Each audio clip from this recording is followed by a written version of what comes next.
这报价怎么报的呢？我说一个木头房，我说的给我报价报到900万卢布。昨天我和我老丈人他们把这房子不都那个推掉填平了嘛，然后今天拉个线看看具体房子那个多大，然后放在什么位置。然后拿小锤过来了。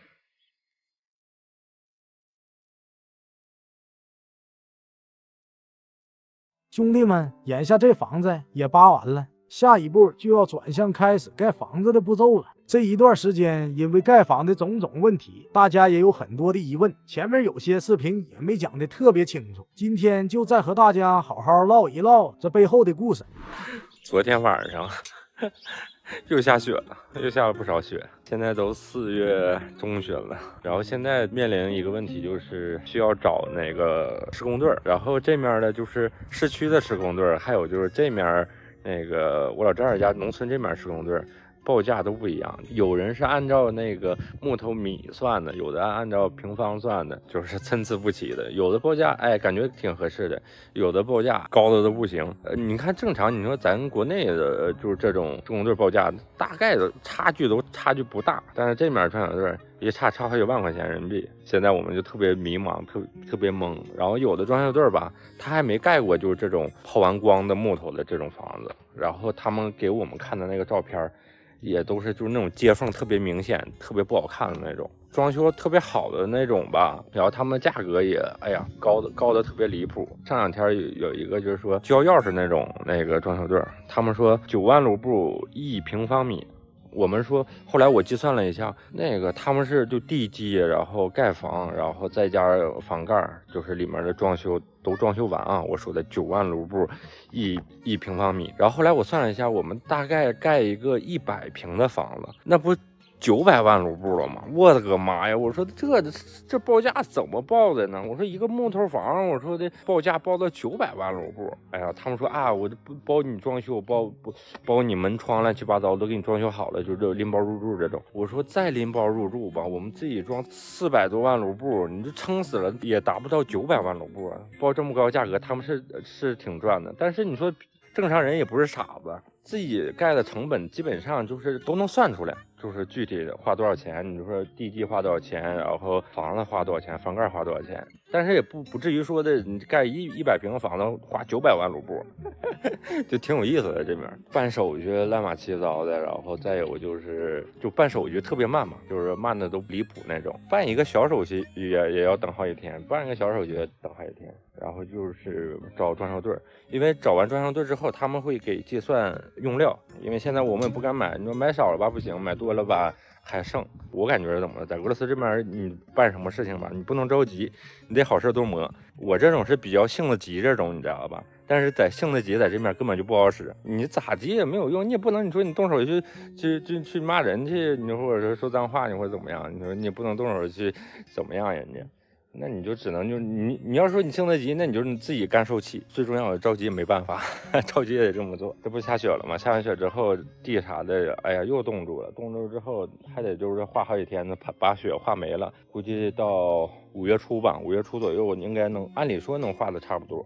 然后地基啥的差不多就一点点的就能开挖了。其实好多朋友说啊，盖房子多简单呐，打地基然后盖房子盖房顶的。盖房之前我也感觉我说这个东西应该挺简单的，装修队啥的你料买回来就装了就整就完事了。真正你要是自己去弄的时候，我感觉哎呀，就是真的还蛮繁琐的。所以说兄弟们，你不要再催阿南了，阿南是真干活啊，也真整啊！我这晚上睡觉都得寻思这个房子怎么整，但是这边真不允许我着急啊。所以说咱们慢慢来吧，兄弟们。然后上2天我不发了几条那个关于房这个视频嘛，然后大家有的说那个房顶有点低了，然后我今天给大家解释一下啊，就为什么说我们计划在3米之内呢？这个房子，因为挑高特别高的话，就对于俄罗斯这边的保暖是很大的一个问题，因为冬天这边比较长嘛，小半年的一个时间。像你看俄罗斯这边的房子，楼房啊，就是净高都是2.5米，就是市区里面那个房子，我上次回去的时候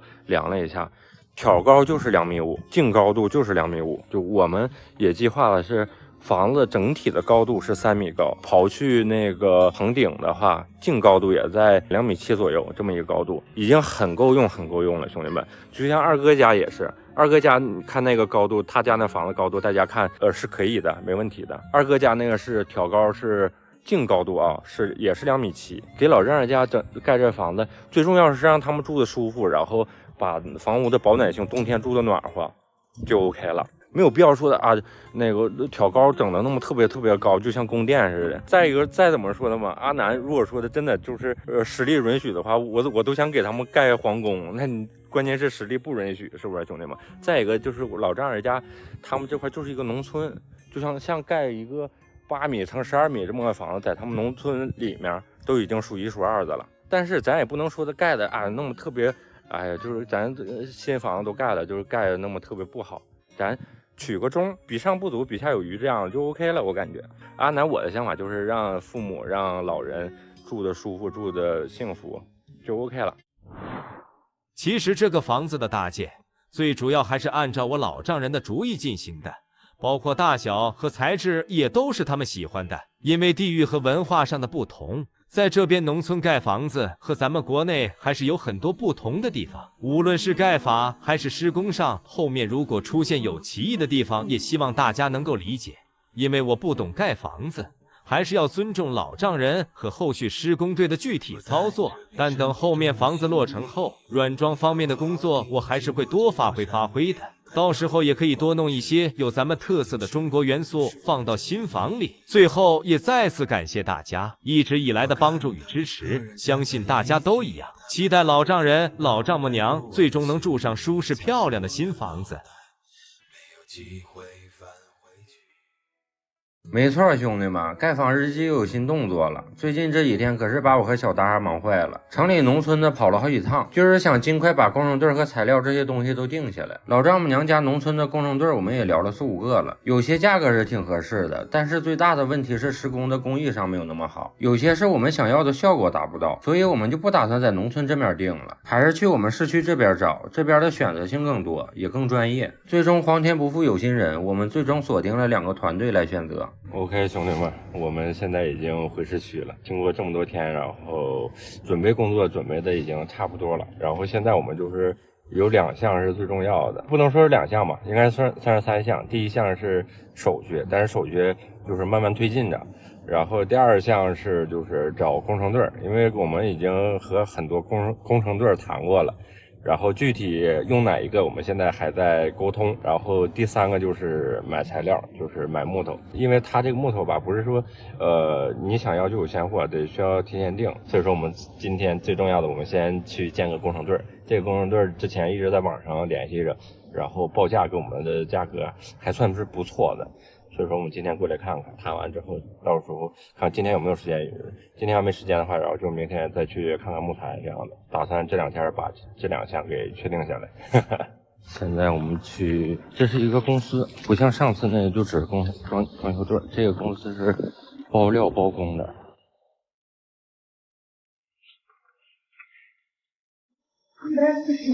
这到地方后，我家小妮子就拿出设计图，和工作人员沟通起了各项施工问题和价格。由于这是在别人公司里，也不方便拍摄，我就给大家说明一下讨论结果。OK， 兄弟们，我们刚才已经聊完了，就把具体的那个设计图参数都给他了。然后他说他要包工包料。前天他在网上跟我们说的是250万卢布地基，然后框架再加上房顶，然后我们感觉这个价格还蛮不错的，也不用我们自己买料什么的，他们自己都解决了。今天我们就过来了嘛，看了一下，然后把具体的参数都给他了，然后他具体算个最终价格，过2天然后才能给我们。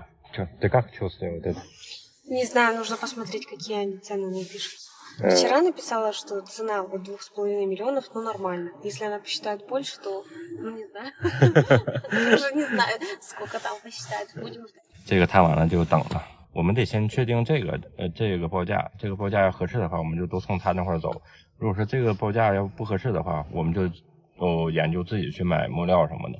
所以说这个木料今天还是买不了。然后就是我们俩现在去取地暖管去。为什么取地暖管呢？就是国内一个厂家的一个老板，然后上段时间联系我说他们莫斯科有销售点，然后他送给我们一套那个地暖管，然后今天已经到了，所以说我们现在去取一下。也特别感谢就是咱国内厂家的这个老板送给我老丈人他们这一套那个地暖管。老丈人的地暖管已经接到了，一共6件，一件是100米，一共600米。然后特别感谢咱们国内的高总啊，然后送老丈人这一套就是全屋的地暖管，特别感谢。真的是非常感谢咱们的粉丝朋友提供的地暖管。我相信老丈母娘住在咱们中国生产的地暖管的屋子里，那肯定也能感受到咱们中国朋友的温暖。这看完施工队和拿完快递后也不早了，所以我俩也是决定明天再去买木材。Day 2. Hello, 大家好, ваша Даша.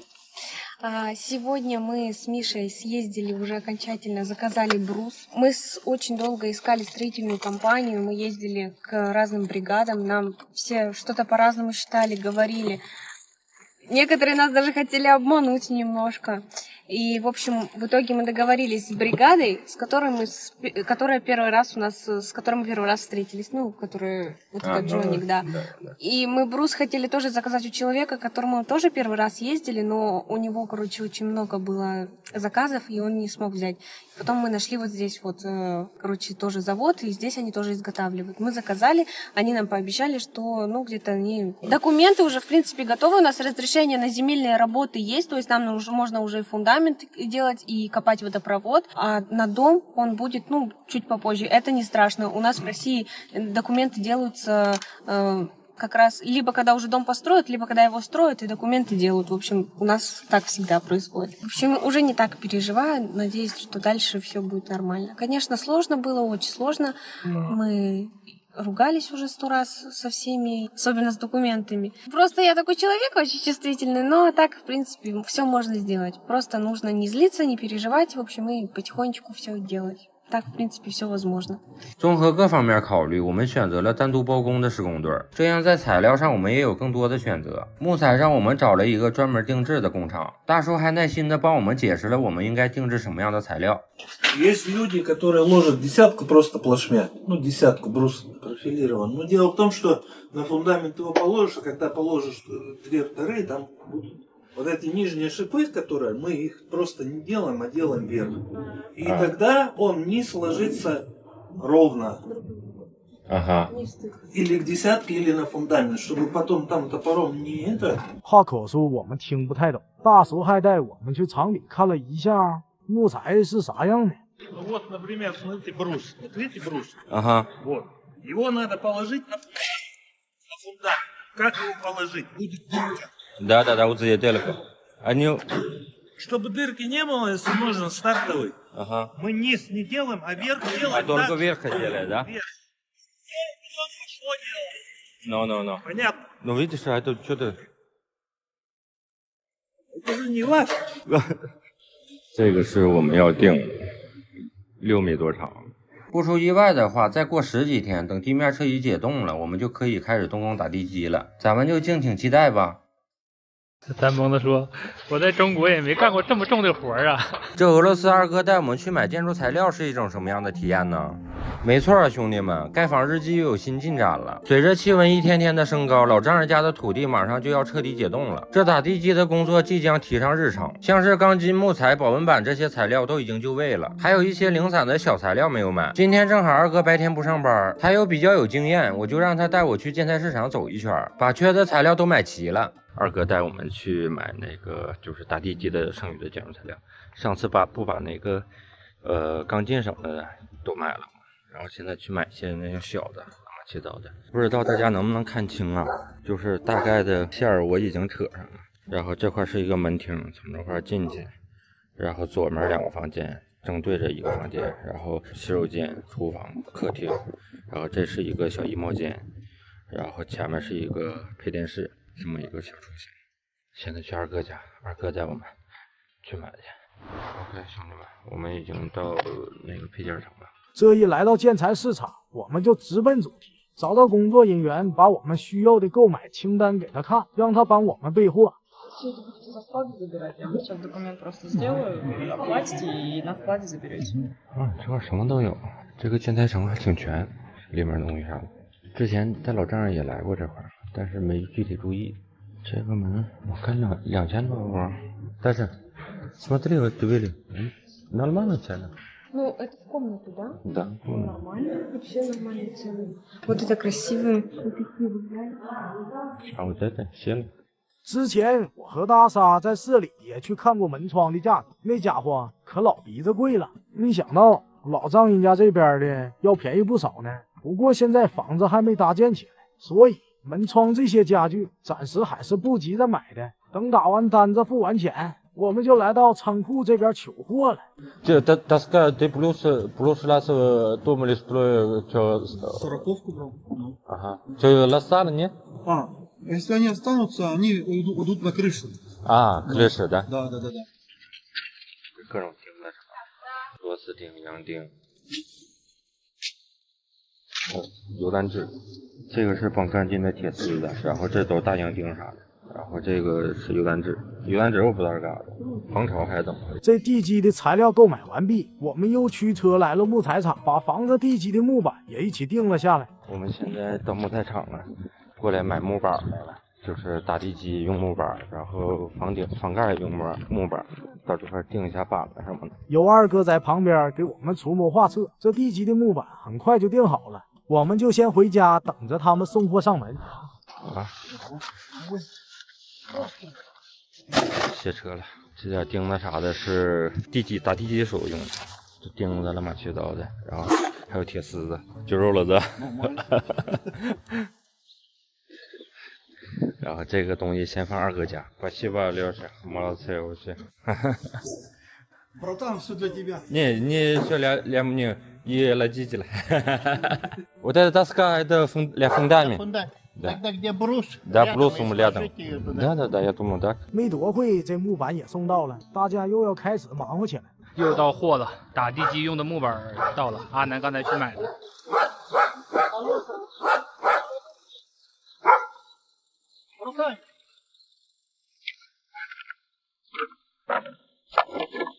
На палубу, на фундамент. Да, на фундамент. Так а ты этот первый сорт почти взял его, Ну, дорогой. потом крышу можно делать и все. Ты вон как сразу. Да. После фундамента Я и понял. сразу крышу можно вот это Конечно, материал. можно.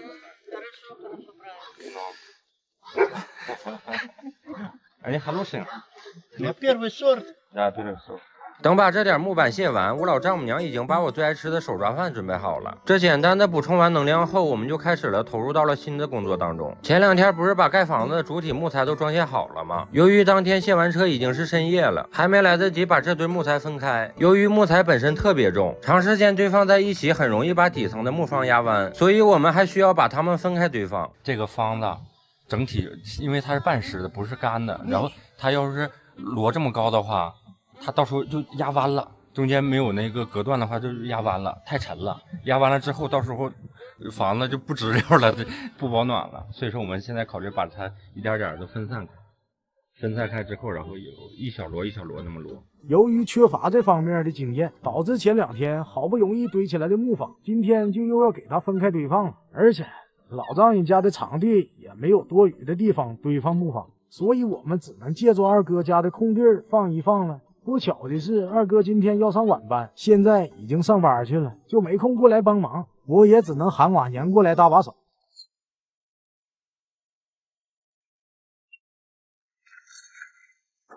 由于这班木方的工程量过于庞大，所以我们又把吊车叫了过来。在吊车没来之前，我们还是得把前面这几根搭地基用的木方搬到另一侧去。由于今天主力队员二哥不在，瓦娘也是打电话邀了一位小兄弟来帮忙，老丈人也是把国产大三轮开了过来帮忙运输。咱蒙子说：“我在中国也没干过这么重的活啊。”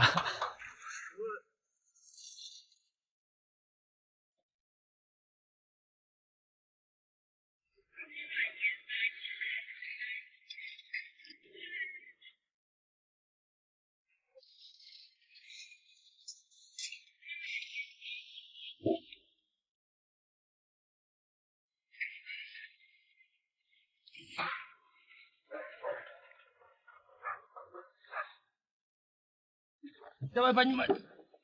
Дай。Пока ставь.放这些。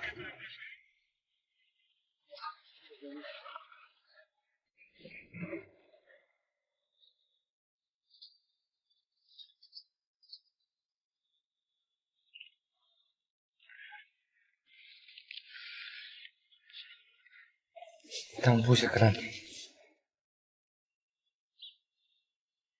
这把地基的木方搬完，吊车终于是来了。一会儿我们要翻工了，要把这个就是摞高这几层全部都挪到另外一处去，因为它这太沉了嘛，木头。如果说要摞太高的话，到时候都压弯了。然后刚才那个我们失手抬的真的太费劲了，就是那个老沉了，那是地基那一块，地基上面第一层，那是湿的，特别沉，哎呦累死了。喝口水喘息一下，又要开始战斗了。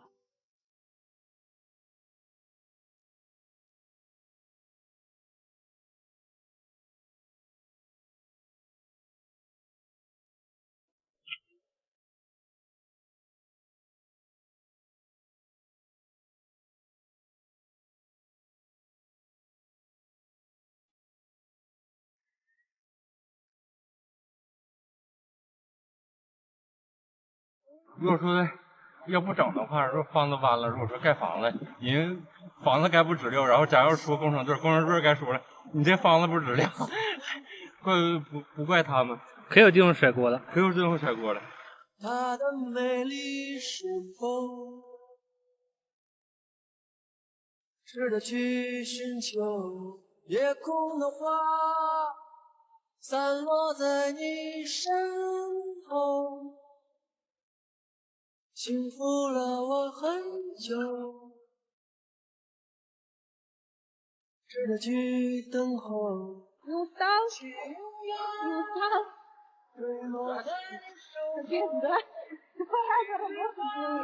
Первый раз мы знали, что прямо тому виду прям.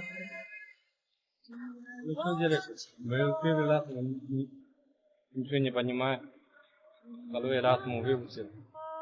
现在是晚上9点14分，阿南和老丈人还有四哥还在干活。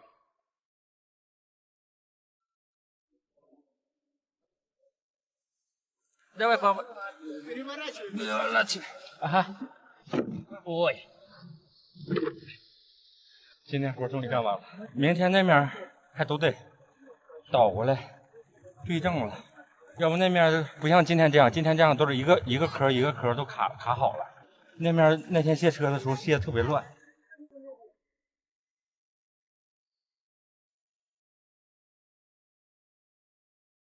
Маленько подальше. 是吧？或者啊。哇哦！ Ничего ты молодец, Корик. Молодец. Красиво? Красиво. Это мой кореш. Это его кореш. Я брат его. 行了，兄弟们，又是忙碌的一天。这盖房子虽然很辛苦，但也让生活变得很充实，让我这好多年不干活的老胳膊老腿又重新活动了起来。虽然身体上很累，但精神上却很满足。这感觉就像我们每天晚上刷荒野建造视频一样，看着老丈人的房子一点点从无到有，那是相当有成就感。Надеюсь, мы до зимы в этом доме будем жить. Конечно, будем жить. 我太接受了。没错，兄弟们，我这俄罗斯老丈母娘离住进新房子又近了一步。盖房子所需的主体木料都已到齐。事情是这么回事儿，要说也是赶巧了。我们刚到老丈母娘家，木材加工厂那边就来电话了，说我们需要的木材已经加工完毕，今天晚上就能运到。这我和表哥屁股还没坐热呢，就赶快投入到了工作当中。吊车已经到了，然后那个扶勒车的木头现在还在路上，大概半个小时左右，我们去接那个扶勒车，因为扶勒车不知道咋过来。然后我们接过来之后，然后那个吊车就开始卸木头了，终于有点就是盖房子的样子了，是不是兄弟们？然后今天那个钢筋，还有这个防寒材料，还有是那个铁丝网什么都到了。然后一会儿把那个木头一卸，这小院就有那个盖房子的气愤了。由于我们买的木材是从伊尔库那面运过来的，前后相差100多公里，司机有点找不着道了。我就带着老丈人去半路迎接。一说到木材到了，这老同志那是比谁都兴奋，但又可以保持深沉，可以说是喜怒不言于色。自己站那儿就来回走，就盼着运木材的车早点过来。我们过来那个接车来了，这样不放心，这样东走西走的，哎，给那超车，就是按耐不住的小心情。Такой деловой, да? Сначала пузо, потом папа. 终于拉木头的大车找到了我们，老丈人悬着的心也放了下来。我们就在前面开道，一路高歌猛进，把木材运了回来。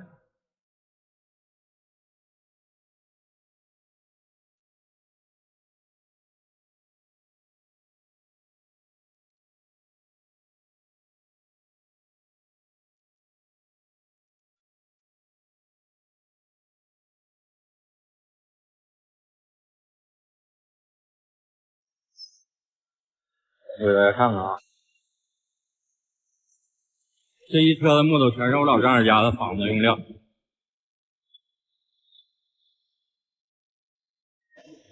可以，感觉不错。老丈人家的房子已经回来了，这一大扶了车的木头全是我老丈人家，就是盖房用料。哎，这么一瞅，真的，哎，特别壮观。小妈妈。Дома уже приехали. Хорошо. Надеюсь, мы до зимы в этом доме будем жить? Конечно, будем жить. Не здесь, не в этом. Да, конечно. Я тебя пообещаю. Спасибо. Да, Миша, серьезно, спасибо большое. Пожалуйста, мама. Ну, дай бог, чтобы еще хорошие были строители. Ага. Чтобы хорошо строили. Да, конечно. Мы плак туда, ты уже смотрела, они все красивые будешь потом. Тепло, красиво, чисто. Будем жить вместе. Да, конечно. 兄弟们，记住我们此时此刻的笑容，现在有多高兴，一会儿就有多狼狈。我们还是低估装卸木头的难度了，以为这点东西有个半个小时就卸完了，可一开干才明白，完全不是那么回事儿。把这车木头搬完，差点没把兄弟我给累撅过去。刚才这个吊车在里面不好装卸，然后他又开在外面，这样的可能是他感觉装卸比较好一点，比较舒服一点。我的妈，那压着铁路边上。Че, поезд не боюсь? Его не будет? Ну, леска бывает.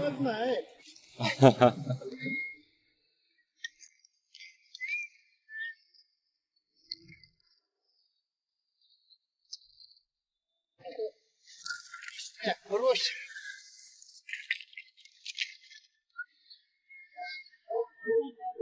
Давай, опускай. Опускай. Нормально, опускай.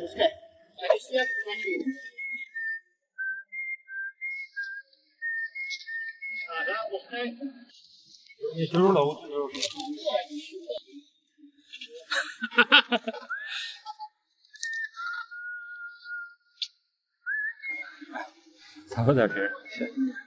Hello, 大家好，我是Даша, Даша мама, мама. У нас сейчас происходит выгрузка бруса. Мы его наконец-то дождались. И сейчас они выгружают. Здесь 40 кубов бруса. Он очень красивый, очень белый. Я когда ездила на завод, ну, кажется, не такой красивый. А когда он здесь сейчас приехал, прям вообще, халка. В общем, очень красивый, мне нравится. И я надеюсь, что скоро из этого бруса вот здесь будет стоять наш красивый дом. Только присоединяюсь к словам Даши. Я очень рада, конечно, что все хорошо. Все, вот так вот. Вот этот момент строительства, да, Анан подошел к этому очень ответственно. Все моменты, которые связаны со строительством, заказ материалов, доставка материалов, поиск бригады строительной, он ко всему подходит очень ответственно, он прям переживает и хочет, чтобы все получилось качественно, в первую очередь качественно, чтобы бригада знала, как делать из этих материалов, чтобы сам материал приехал. Даже вот сейчас приехал материал, и Анан сам, вот, посмотри, Анан помогает сам выгружать. Анан, я рассказываю подписчикам, что ты молодец, ты очень ответственный, ходишь к работе и сам помогаешь все делать. Да. Спасибо. Да. 这些木头的工作量远远超出了我们的想象。幸亏在关键的时候，二哥下班回来了，那是连东西都没放回家就开始帮忙，我们整体的速度也终于是提起来了。这个对了， Шел только с работы. Они как? Тяжелый очень. Тяжелый листяк, ну. Да, вообще. Это листяк. 哎呦，二哥， Вот видно, русский богатырь наш. 这母训呢？ Это наш. 哇， Все, Алёша, Надо помогать ему. подписчики там не устоят, Алёша. 我带太接受了。 Алёша. 二哥太强了，太强了。有了二哥的加入，进度果然就加快了。由于我这老胳膊老腿也好长时间没干活了，这次一下干猛了，不小心就抽筋了。啊，屁股抽筋儿。哦，哇，好疼。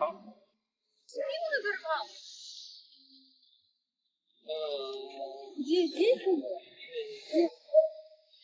Нога? Нет, 屁股。 Надо болеть. Це просто робот здесь. А ты что сделал? Ударил или как? Не, я просто... Плакалась. Надо полежать, Миша. Не, все нормально. Нет, Миша, надо полежать. Нет, Миша, всё нормально. полежать надо. Нет. Мам, Я серьезно? тебе Я серьезно тебе говорю. серьезно. Миша, ложись, и тебе надо полежать. Честно говорю. Я же маленько... Не-не-не. Я маленько в медицине поработала, Миша, я же знаю, я с врачами работала. Серьезно говорю. Серьезно? Полежать надо, маленько надо. Нет, все нормально. Где? Да, уже много лет. Вот тут, говорит? Вот тут? Не, вот здесь.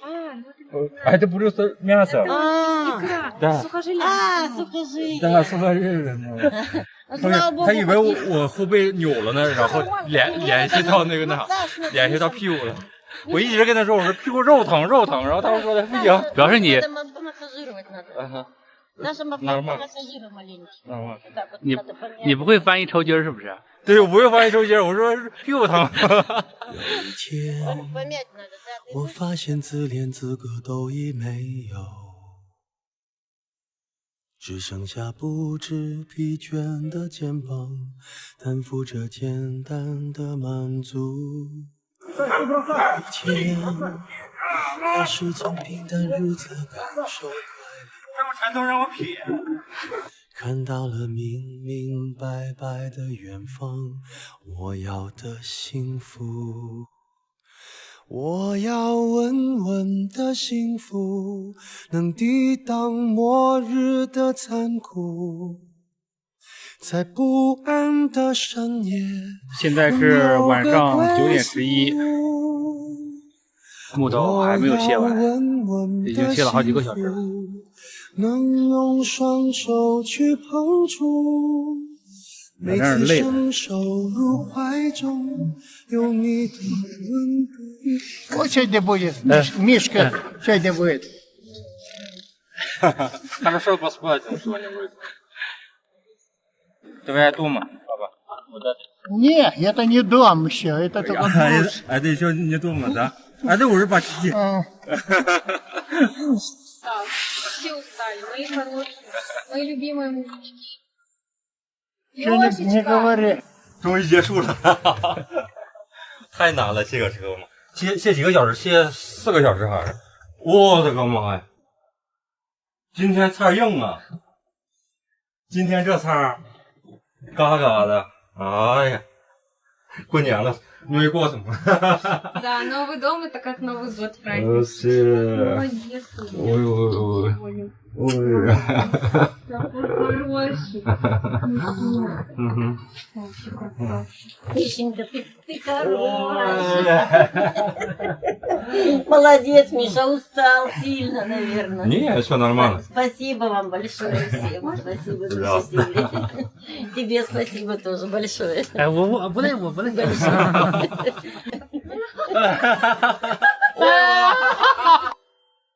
Давайте семья, то сегодня все устала, и мы Сегодня за плюсом, за домом. За начало. За начало. Давай. 行了，兄弟们，今天的盖房日记就到这里了。说实话，全家人真的都是累坏了。但是那句老话不是说的好吗？苦尽甘来，相信等着我们的一定是一个宽敞明亮的梦中情房。Мы будем садить картошку, нашу любимую. Шанси любит картошку。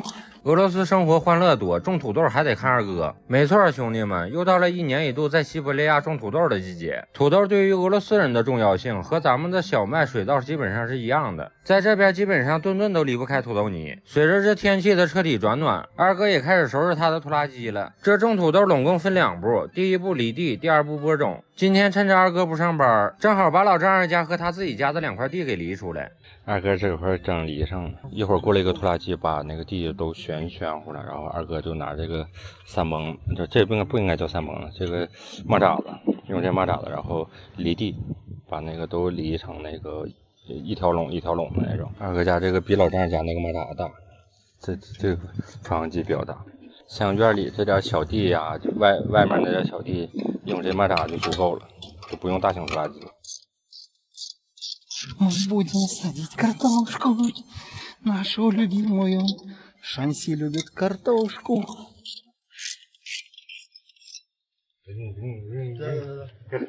这个老沉了，摇把子摇起来老沉了。老丈人家那个，不就完事儿了，就启动了。然后这个什么，我之前试了老多次才启动。它都是3辆。Ну, вижу, что чистое. 我先试一下。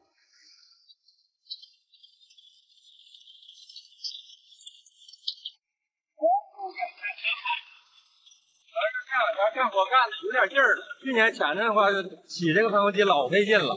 Сейчас еще вспашем, потом колымить поедем с тобой, да?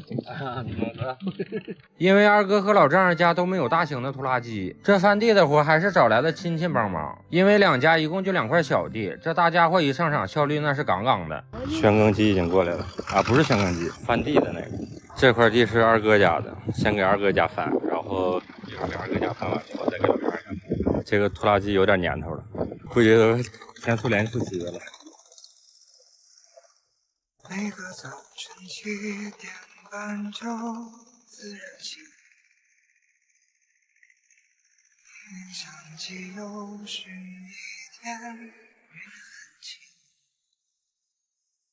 以前老丈人从院里面都种土，然后现在一点点生活好了，就是外面这些土豆又1年又够吃了，就不用多种了。以前他们院里面种土豆，种完了要多的就拿出去卖。一开始就是咱中国人，可能北方人就比较喜欢这样吧，就一天气热了就收成这样。然后俄罗斯人就不太理解，之前还笑话我说你为啥那啥晾肚皮干啥？意思是这样的。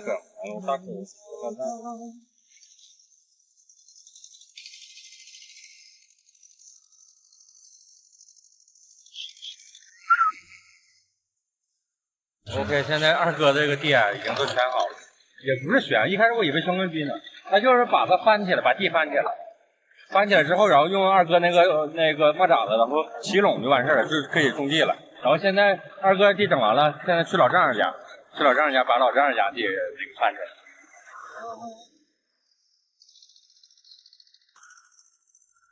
只有晚风轻拂着脸颊。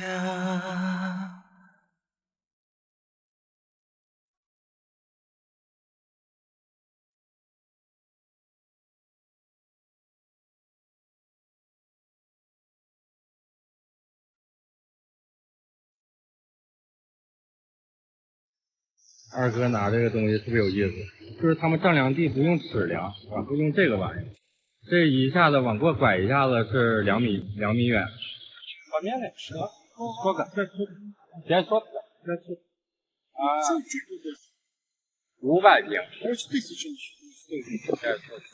这我们正在耕这地呢，大沙的叔叔也跑来围观了。这老同志心态是真的好，走到哪都是一副笑嘻嘻的模样，而且跟我表哥才见2次，那就已经是攀上亲戚了。В Китай меня отправляешь, зачем? Миша, скажи ему. В Китай поеду. Жить. Куда поеду? Поеду в Китай. Это племянник мой. Скажи ему, что Миша, это мой племянник. У меня, знаешь, мой родной, у меня здесь родственников целая куча. Понимаешь, вот такая куча. Все родные. Ты, можно, тоже мой родной, получается. Ты брат его? Да. А она племянница моя?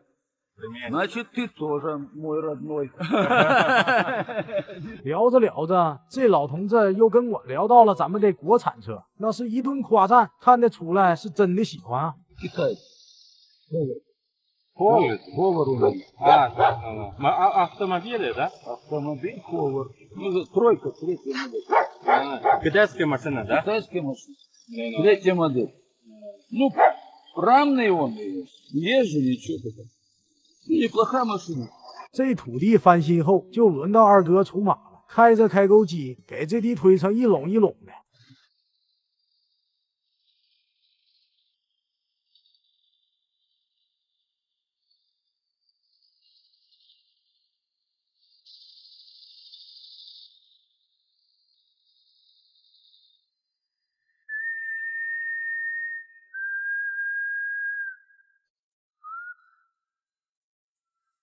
OK 了，兄弟们，地已经准备就绪，然后明天就等着种土豆了。就是二哥那个机械，我实在整不了，我要能整了的话，我就帮他整了。那机械太费劲了，马扎子我没整过。要是拖拉机，我开拖拉机没问题的，耕地啊、乱七八糟的，这个是没问题的。但是二哥那三蹦子，真是体力活，需要力量，然后需要技巧的，我整不明白，挂档啥的我都整不明白。所以说二哥就帮我弄了，不是我不干活，兄弟们，是那二哥那个机械我真是整不了。然后一会儿晚上姐姐来，我不知道是姐姐知道那个明天要种土豆，还是她姐姐正好赶巧了。反正明天姐姐过来赶上种土豆，然后就肯定是一起种土豆了，就没办法，可能她选的日子不太好，正好1年1度种土豆。虽然这2块小地不是很大，但二哥开着手扶拖拉机那也是忙活了小半天，还是比较辛苦的。我就让小秀才带着表哥去附近的小超市给二哥买了点小啤酒，好好的犒劳一下二哥。阿南现在在传片子，然后我和二哥家的小女儿去趟超市。阿南说二哥今天整那个地太辛苦了，去给二哥整点пиво去。Я куплю свои продукты, а ты возьмешь пиво. 我去买杂货，你去拿啤酒。Сколько тебе надо пива? 你需要多少啤酒？10个。10? 你来选择，我来付款。Выбор за вами. Я заплачу. 我来。好了，说。二哥家的小孩非常的要强，就是这小袋儿，我说我帮你拎，打都不行，都是自己拎。这个小商店离着他们家很近。行了，兄弟们，今天的乡村生活就到这了。喜欢的别忘了点赞加关注，下期姐姐就回来种土豆了，一家人有说有笑，那是老欢乐了。咱们不见不散。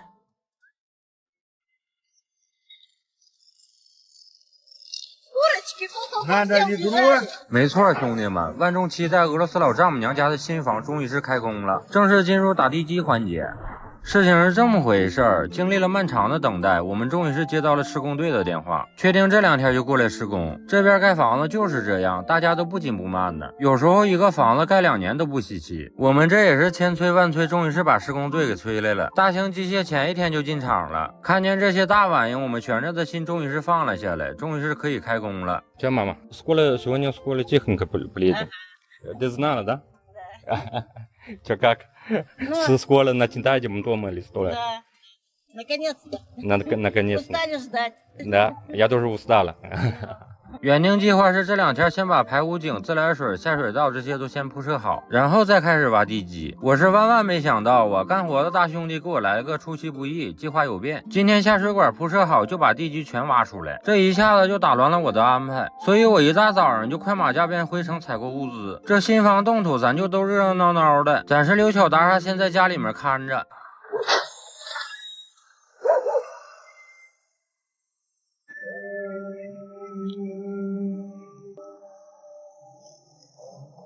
Это получается котлован под веранду вырыли.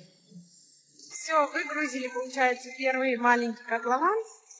И поехал КамАЗ первый. Будем пока здесь выравнивать. У нас сегодня жара. 那边工程队进行的如火如荼，我这边也终于是赶了回来，不枉费我来回300公里的狂奔。这重要物件终于是被我整回来了。哎呦我的妈，兄弟们，你知道我出去跑了1小天，你知道我去买什么东西了吗？我给大家看啊，噔噔噔噔，我买了点鞭炮，挖沟打地基，必须的嘛，是不是？兄弟必须得安排上。到市区之后，我找着老多地方了，才找着这个鞭炮。一会儿我就是虽然稍微晚了一点，但是今天我就一会儿我把它就给我把它放掉。我老丈人他们肯定老惊讶，这什么东西，跟那个打仗似的，乒乓的。一会儿咱就把它放。这个是500响、200响、200响、200响，一共是1100响。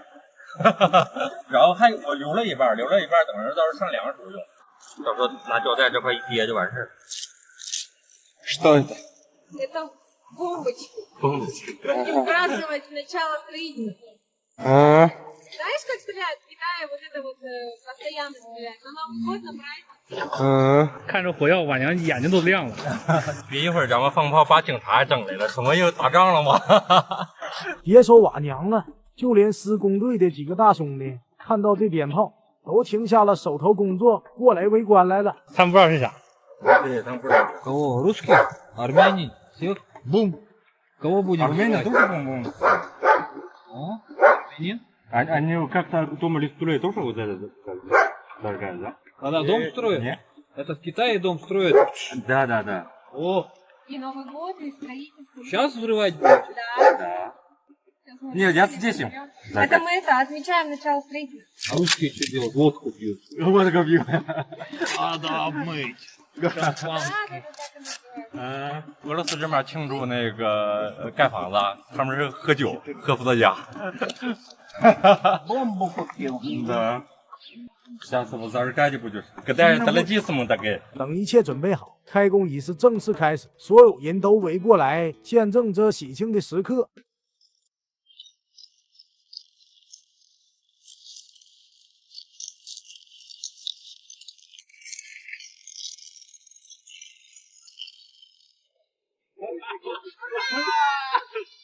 А?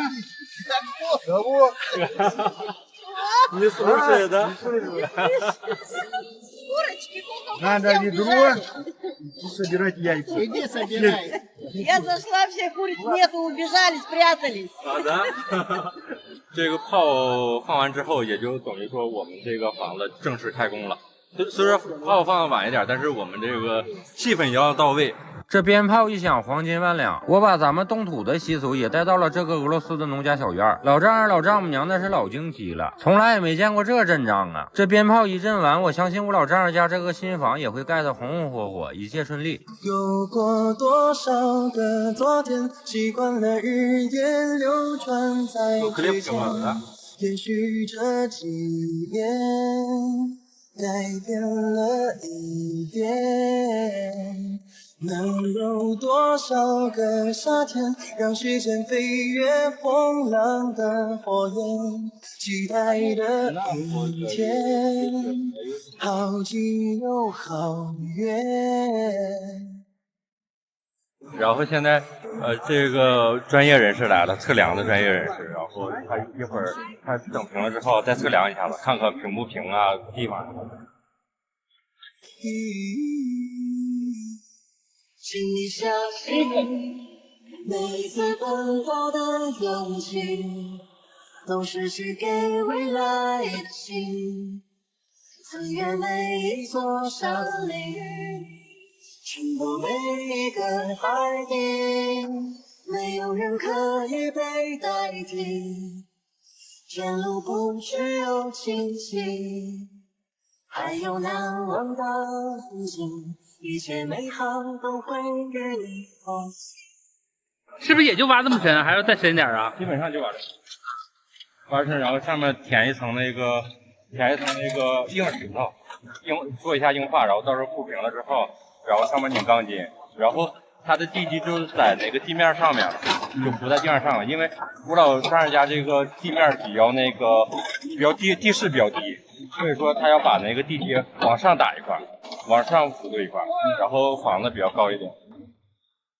经过了漫长的施工，这地基终于是挖好了。接下来就要用压路机把这挖出来的地给压平。而这开压路机的老同志，那也是老有意思了。哦，快看啊！我们亲爱的基基托洛夫斯基开着他的压路机，开始帮我们打地基了。你们看，我们的基基托洛夫斯基同志还在悠闲地喝着小麦果汁，唱着小曲儿。你知道的。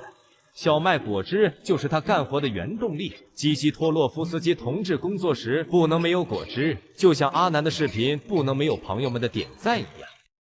Когда жарко, я перехожу на пиво. А когда холодно?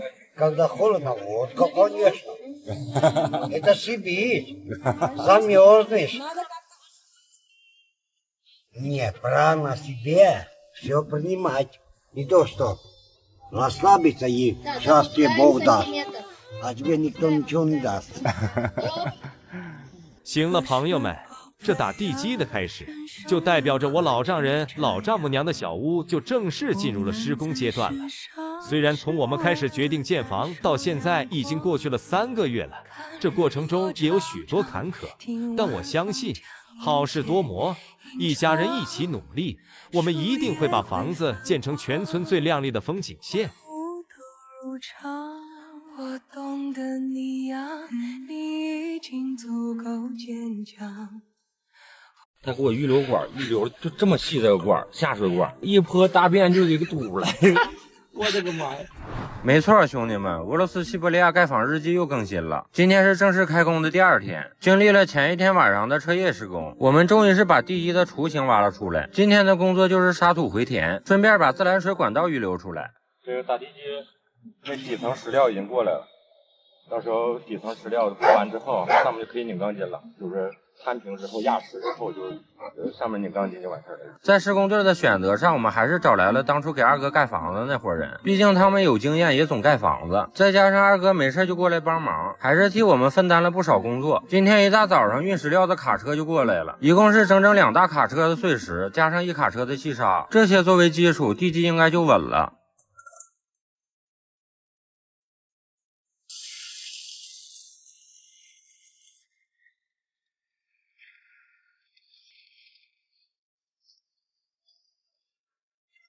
Я бы сказал тебе много хорошего в тихую лунную ночью костра, в зеркале озера, звездное кружево я подарю тебе вместо венца.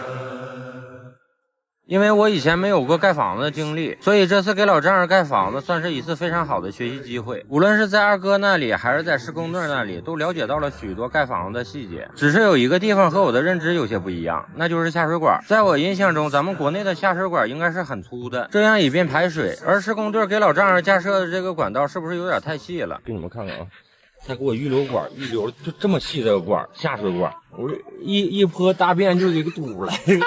我的个妈呀，逗死我了！昨天我没在，今天我们聊到就是那个下水管道这事儿，然后我媳妇刚才过来给我一比划，我的妈，这太细了，这下水管道这里太迷你了。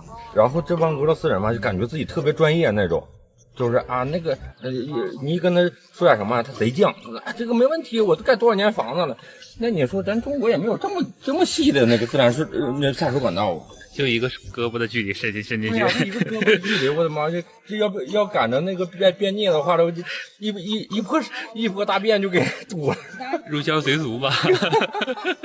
经过了反复的沟通，了解到他们这边农村用的都是这种管，说是没有问题的，他们都盖了10几年的房子了，并且得到了老丈人的证实，这下我就放心了。这随着碎石不断的填满，压路机老大爷又再次出现到了我们的视线当中。没错，老大爷又来上班了，还是那么自信满满，还是拿了2瓶小麦果汁儿。哦，快看啊！我的老伙计是基基托洛夫斯基同志，他迈着矫健的步伐向我们走来了。快看，他手上拿的是什么？哦，原来是他最爱的小麦果汁，这就代表着基基托洛夫斯基就要进入工作状态。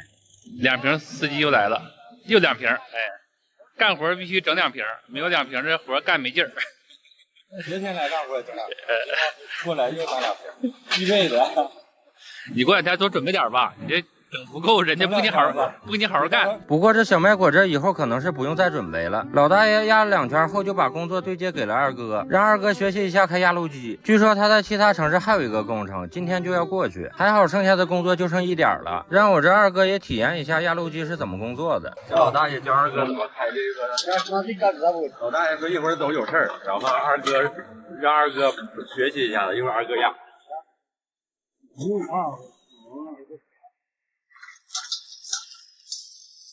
这大爷就是简单的介绍了一下机器，二哥是立马就心领神会。咱就是说，二哥可是开火车的司机，整明白这压路机还不是小菜一碟。这简单的试驾了一下后，二哥也是立刻就投入到工作中去了。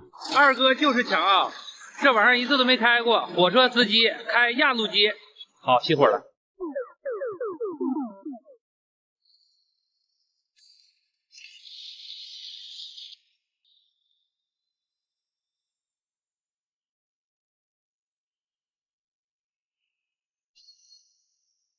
Все ломно, видишь? Я думаю, хлеб уже будет. Пятиэтажный будет. Не, уже пятиэтажным не получается. 哇，快点帮我拿着。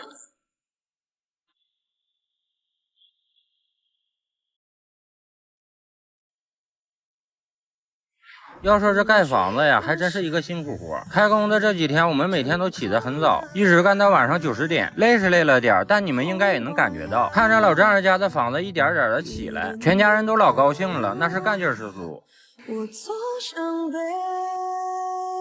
你去往南，故事呀，一片片翻。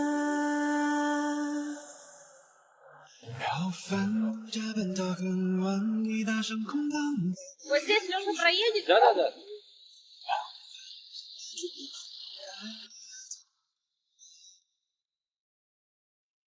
现在是晚上6点半，这俄罗斯人还是挺靠谱的。上午9、10点就开始干，干到现在又一车沙子过来了。今天估计是要把这些所有的全弄完。若是月亮还没来，路灯也可就窗台，照着白色的山茶花微微开。若是征服还没来，晚风也可吹入怀，吹着那一滴树影温柔摇摆。兄弟们，今天又是一个贪黑的活，还有这些没整完，一会儿还得用这个压路机给它压平了。压平了之后，我们还那个管啥的，那个就是下水管啥都得铺好。今天就是说，现在你看天气已经黑的差不多了，就是马上太阳降下来了，就是挑灯夜战了，有点。Я говорю, тяжела работа репортера. Он говорит, понимаешь, что нет. 二哥说那啥，那个录像师也比较累，比较辛苦。今天的工作一直持续到9点多才完活，这地面终于是填完压平了，2层石块，1层石沙，应该是非常平稳了。老丈人家以前的房子连地基都没有，还挺了几10年呢。这次老丈人的新房也算是鸟枪换炮了。本来是想把室内的下水管今天都预埋好，但看见大家都很疲惫，我就没让他们继续干，就留着明天继续吧。行了，兄弟们，今天的俄罗斯盖房日记就到这儿了，咱们下期不见不散。我们是那个塔吉克斯坦的人，那天压路机那个是亚美尼亚人，然后俄罗斯人、中国人，这个齐了。没错，兄弟们，我老丈母娘家这个小房虽然工程量不大，但那也算是跨国工程了，集合了好几个国家的力量和智慧来建造。事情是这么回事儿，随着打地基工作进入到了第3天，建筑工人终于是开始就位了。本来预计今天工人一到就可以开展地面工作了，可是我们等了又等，都到下午了，工人还是没有来。无奈我们只好先把屋里的下水管先亲自预埋好，这样工人到了进度还能快一点。下。Иди, держи. Давай.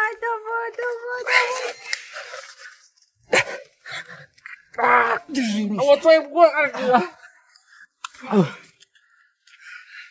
Арка, 太有劲儿。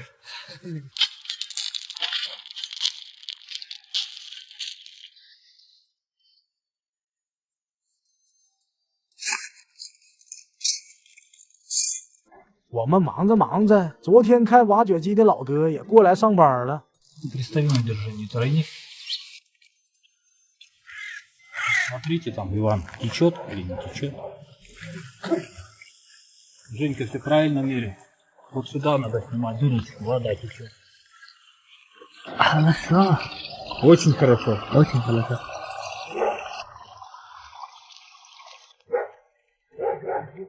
Точными ударами, пожалуйста. Если ты сломаешь, у меня психика разрушится.”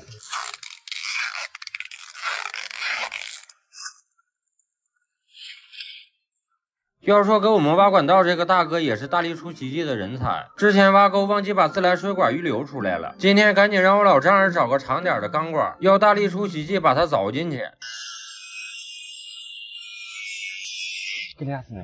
Не надо. Потому там... Да сгниет быстро, за 3 года. Я тебе говорю. Потому тебе кушать, да? Они запаха вот это железное, запаха будешь. Не будет. Все, смотри. Здесь не будет воды, Миша. Я не буду вода. Это просто сюда шланг пойдет. А, я думал, вода там туда. Ну ладно, ничего не стоит. 这大兄弟也是个狠人，就要这样一锤子一锤子，把铁管砸进几米深的地下。80，你小子有种过来试试。念。我就好奇他们在砸什么，然后刚才我问阿南，阿南告诉我砸下水管，不下水管的。我说这就硬砸呀，他们真就硬砸。A few moments later. 15 лет я ей, 13 лет бью. Маша. Вот такая трубу, видишь? Вон ту в землю бил. 5 метров. Я? 5 метров в землю забивал я. Вот ей. 他说我往下砸了5米啊，这个大铁锤。哦，молодец。这随着大兄弟把自来水管预埋好，盼星星盼月亮，我们终于是把施工队的工人给盼来了。此时已经是下午的4点多了，今天的工作也算是正式开始了。OK， 兄弟们，等待了这么久，终于开工了。虽说已经下午了吧，但是无所谓的，我们已经非常开心了。工人已经就位，地基就开始开打了。然后刚才问了一下这个工头，然后工头我问他，我说这个地基大概多少天才能那个弄完？他跟我说3、4天就可以浇筑完，浇筑完之后再等1周或者2周，这也要看天气。就是老丈人家这工厂真是就是国际性的，他们是那个塔吉克斯坦的人，那天压路机那个是就亚美尼亚人，然后俄罗斯人、中国人，这个齐了。真挺有意思的，然后就自己感觉吧，就现在已经到这种程度了，已经开动了，就是特别有成就感。Очень рада. У меня даже как-то уже на душе поспокойнее. Потому что когда ничего нету, как-то переживаешь, что может что-то не получиться. А когда уже все начинается, на душе как-то уже поспокойнее, что уже что-то Ну, началось. что-то делали, да. Я думаю, еще 100 раз поругаемся, но главное, что началось. Ну. Ремонт, строительство дома. Это знаешь, если ты хочешь проверить отношения, то нужно вместе либо ремонт сделать, либо дом построить. Это самая надежная проверка. Если, мне кажется, муж с женой вот это вот сделали, да, построили дом, ремонт, у них самый надежный брак, потому что они уже прошли это. Самый ужасный момент в жизни. 请问你有什么感想？ У меня их нету. 真是孩子呀，就特别天真。就是你问他有什么感想，真是他这不说瞎话，没有就没有，没有就没有，真的是。这边工人来了，立马就投入到了工作当中。我这老丈母娘也没闲着，赶快给工人收拾住的地方。这回又要委屈一下我四哥了。这2天晚上，他又去他的小兄弟家暂住一下。他的工作室暂时给这3个兄弟住。瓦娘的作战室又被征用了。对，被征用了。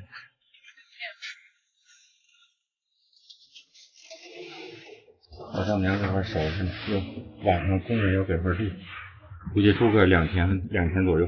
虽然来的有些迟，但是这塔吉克3兄弟还是比较靠谱，咔嚓咔一顿干，地基框架就制作出来了。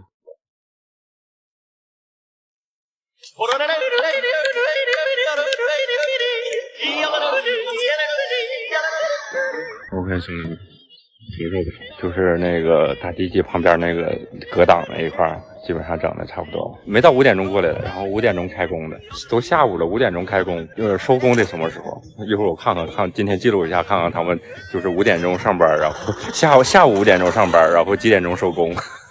这边工人干的来劲儿，我这二哥也没闲着。但是昨天开压路机开出信心了，今天又想尝试一下挖掘机，赶紧就让他朋友教他。我寻思这么学不行啊，要想学挖掘机，你得去中国山东找蓝翔。要说挖掘机还是有些难度的，稍微开了2下，二哥就又交给他的好兄弟了，随后就进入到挖自来水管道的工作中。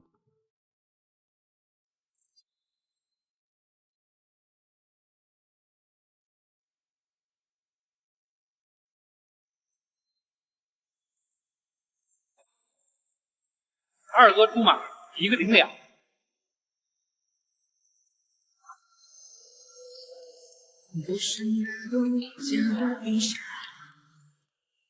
Они потом посыпать, они еще живое может или нет, непонятно еще. Не знаю даже. Вывозить надо будет. Мы 1 год у нас была вишня, мы ее с одного места пересадили в другое, она потом так и не привелась. Болела и умерла. Не, так, если они нету ягода, да, так оставить, красиво будет. Видите, сейчас все убирают и некрасиво. Ну ничего, потом все хорошо, постараемся посадить новую.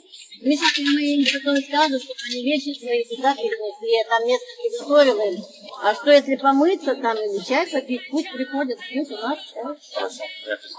把城市的繁华盖住了鸳鸯，让离别开出花，它生长在悬崖。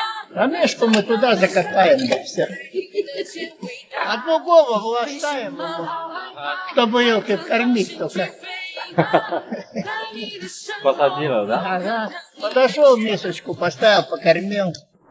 OK， 兄弟们，今天活已经干得差不多了，现在时间是8点半，他们是5点钟过来的这帮工人，然后干到8点半，现在活什么的还没干完，感觉还不错。因为天还没黑嘛，然后他们黑天了之后，然后还得测量一下子，用水平仪测量一下，看看各个地方平不平啥的。然后那面是下水管道，今天也开挖了，然后这面是自来水管道也开挖了，今天一起动工，兄弟们一起动工。这个地基这块嘛，这个挡板已经全部都安装好了，然后明天的话就里面绑钢筋就完事儿了。然后这个地面吧。 我们是用了2层的石料，然后上面1层细沙，也就是等于说8米深的就是石料的基础，然后上面还有30公分的这个就是地面。像这种木头房子，我老丈人家这个地基已经是高配了、顶配了，盖个2阶楼啊，或者石头就是砖房啥的都没问题的。然后现在这面是弄那个挖那个自来水管道，因为我老丈人家这个是城市的边上嘛。 所以说也是中央的，就是中央水，就是只是说，我老丈人家这个下水道这块还没有达到说和城市接通。下水道的话，然后我们就得挖一个深井。二哥也过来了，对，加油吧，兄弟们，干就完了。行了，兄弟们，又是忙碌的一天。虽然有些工作没有完全按照我们的计划来，但整体还是非常顺利的。尤其是这塔吉克三兄弟的工作，一开始我还是抱有一些意见的，觉得他们来的太晚，5点才开工。但随着工程的推进，接下来的2天，他们的表现还是让我们十分感动的。行了，兄弟们，今天的俄罗斯乡村盖房日记就到这儿了。预知后事如何，咱们下期不见不散。